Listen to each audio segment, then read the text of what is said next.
السلام علیکم ورحمۃ اللہ وبرکاتہ۔ ایک دوست کا سوال تھا، شاید وہ کالج یا اسکول پڑھتے ہیں، امتحانات میں کامیابی کے لیے کیا وظیفہ اور کیا عمل کرنا چاہیے۔ اس سلسلے میں عرض یہ ہے کہ پڑھنے والے طلباء اسٹوڈنٹس خواہ وہ دینی مدرسوں کے ہوں یا عصری درسگاہوں کے، اسکول کالج وغیرہ کے پڑھنے والے ہوں، کامیابی تو ہر شخص چاہتا ہے، پڑھائی میں بھی کامیابی، بزنس میں کامیابی، زندگی میں کامیابی ہر شخص کی تمنا ہوتی ہے۔ لیکن یاد رکھیں، محض تمنا سے، خواہشات سے کامیابی حاصل نہیں ہوتی ہے۔ دنیا دارالاسباب ہے، یہاں اسباب اپنانا پڑتے ہیں۔ مقولہ مشہور ہے، من جد وجد، جو شخص محنت کرے گا وہ ضرور پائے گا۔ السعی منا والاتمام من اللہ، کوشش ہماری ہونی چاہیے، نتیجہ اور تکمیل تک انجام ہمارے حوالے کرنا یہ اللہ رب العزت کی ذمہ داری ہے۔ محنت کیے بغیر پڑھائی کے ایام، پڑھائی کے اوقات، پڑھائی کی کتابیں، پڑھانے والے اساتذہ، ان سب کی قدر، ان میں دلچسپی کے بغیر محض وظائف پر اکتفا کر لینا بہت ہی نامعقول بات ہوتی ہے۔ طالب علم اپنے پڑھائی کے اوقات میں دلچسپی سے پڑھے، سبق کی پابندی، سبق کی حاضری اور پڑھانے والے استاذ اور ٹیچر اور پروفیسر کی باتیں نوٹ کرنا، اسے بروقت یاد کرنا اور پروفیسر کے، پڑھانے والے ٹیچر اور استاذ کے اشاروں کو سمجھنا، یہ سب بہت ضروری ہوتا ہے۔ تو کامیابی کے لیے ضروری ہے کہ آدمی پہلے محنت کو مقدم رکھے۔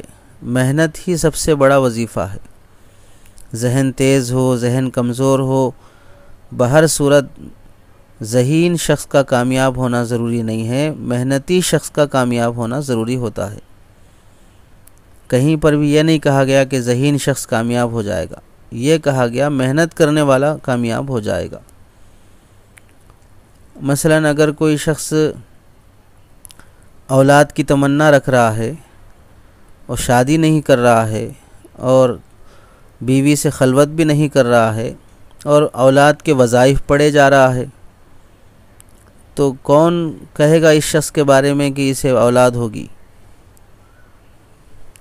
یہ آدم تو نہیں ہے علیہ السلام، یا مریم تو نہیں ہے کہ اللہ کی طرف سے کوئی قدرت کا ظہور ہو جائے۔ تجارت میں آدمی سکسیس ہونا چاہ رہا ہے،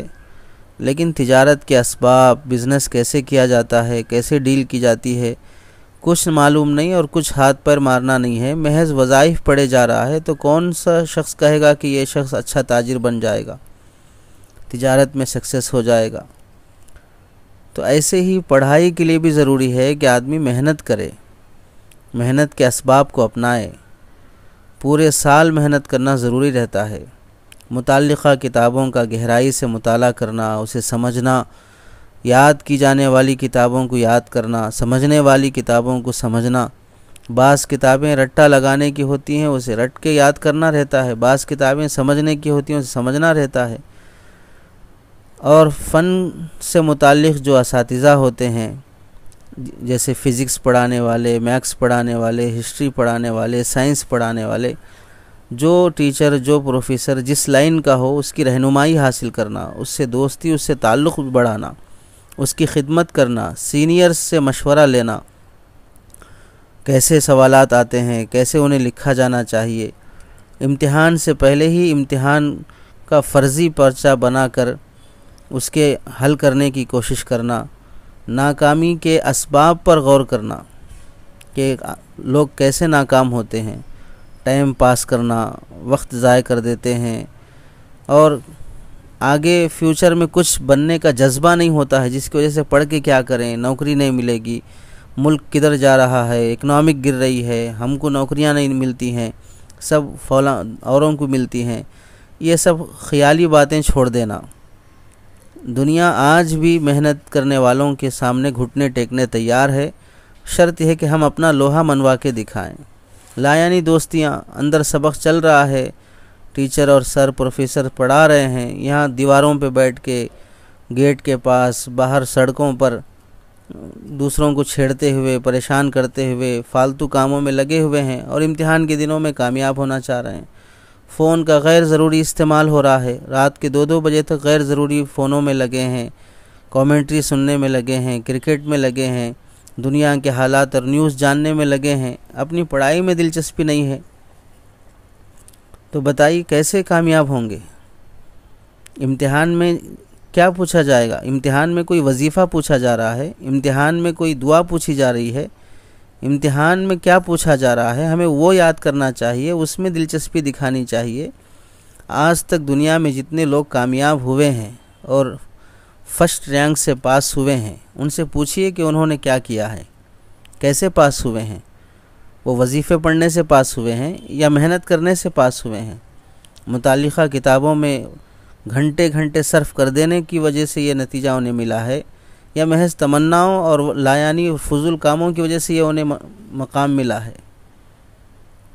اس واسطے کامیابی کے لیے خواہ وہ امتحان ہو، خواہ وہ کوئی اور میدان ہو، محنت سب سے پہلی چیز ہوتی ہے۔ اس کے بعد دوسرے نمبر پر متعلقہ کتابوں کو خوب یاد کرنا، سمجھنا، اس فن کے اساتذہ سے تعلق اور رہنمائی، سینئر سے مشورہ، ناکامی کے اسباب پہ غور کر کے اسے چھوڑنا، یہ سب چیزیں بنیادی وظیفہ ہوتے ہیں۔ یہ خود ایک وظیفہ ہے، اور اول درجے کا وظیفہ ہے جس کے لیے کامیابی 100% طے ہوتی ہے۔ اس کے بعد بھی بعض حضرات کی تمنا ہوتی ہے کہ کچھ ایسے وظائف بھی ہوں جس کی وجہ سے ہمیں اللہ کی طرف سے کچھ سہولت مل جائے،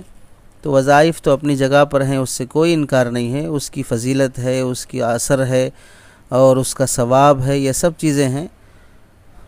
لیکن محنت بنیادی چیز ہوتی ہے۔ اب جو حضرات وظائف کی تمنا رکھتے ہیں، بعض علماء نے وہ بھی لکھے ہیں، جیسے مثال کے طور پر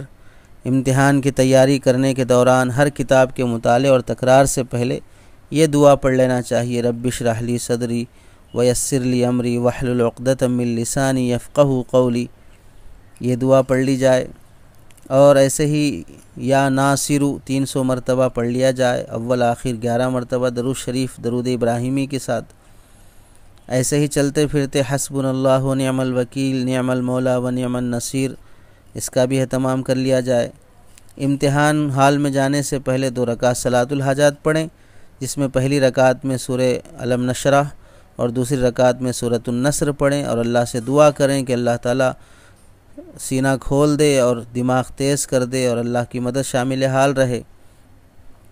اور بعض حضرات نے امتحان گاہ میں داخل ہوتے وقت یہ آیت کریمہ بھی لکھا ہے، سبحانک لا علم لنا الا ما علمتنا انک انت العلیم الحکیم، اور جب سوالیہ پرچہ ہمارے ہاتھ میں ملے تو اول آخر درود شریف پڑھ کر 41 مرتبہ یا عزیزو کا ورد کرنا بھی بعض حضرات نے لکھا ہے۔ اور بعض حضرات نے سوالیہ پرچہ ملنے کے بعد 11 مرتبہ سبحانک لا علم لنا الا ما علمتنا انک انت العلیم الحکیم،